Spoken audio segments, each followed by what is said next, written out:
প্রায় 2000 ইটকলের সহায়তা আমরা করেছি।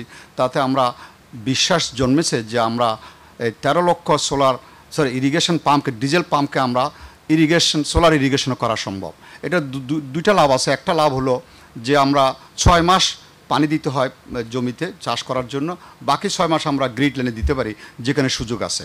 তো এখানে আমরা আরও গবেষণা করে যাচ্ছি যে 5 বছরের মধ্যে আমরা এটাকে ক্রমান্বয়ে যদি মনোযোগ দিই তাহলে আমরা 100% সোলার দিয়ে এই ডিজেল পাম্পগুলো রিপ্লেস করা যাবে। তাতে আরেকটু উপকার হবে, আমরা ডিজেল আমদানি করতে হবে না, ফরেন এক্সচেঞ্জ সেইভাবে। তো আমরা অনেক সময় প্ল্যানিংয়ের কথা বললে বিরাট একটা আইডিওলজিক্যাল একটা পিকচার করি এবং এটা বলতেই থাকি। At the end of the day আমরা আমাদের মানুষের জীবনে কীভাবে পরিবর্তন আনতে পারি সেজন্য ছোটো ছোটো বিষয়গুলোকে আমরা দূরে কাজ করতে চাই। তো এই প্ল্যাটফর্মটা ভালো। কমিউনিটি সোলার যেটা আমরা করতে চাই, যেটা নিয়ে আমরা অ্যাডভোকেট করতেছি, বিশেষ করে আমাদের মসজিদ আছে, মাদ্রাসা আছে, টেম্পল আছে, প্রাইমারি স্কুল আছে, হাই স্কুল আছে, এগুলোর সাথে আমরা জমির কথা সবাই বলেছেন।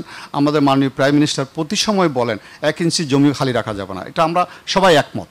আমার বিদ্যুৎ আমি উৎপাদন করব, আমি ধান উৎপাদন করি, মাছ উৎপাদন করি, সবজি উৎপাদন করি, আমার বিদ্যুৎ আমি উৎপাদন করব। সেই জন্য আমরা একটা কাজ শুরু করেছি যে সোলার হোম সিস্টেমের গ্র্যাজুয়েশন, অর্থাৎ 2 কিলোওয়াট, 3 কিলোওয়াট, 4 কিলোওয়াট, এবং সরকার একটা পলিসি নিয়েছে আমার গ্রাম আমার শহর।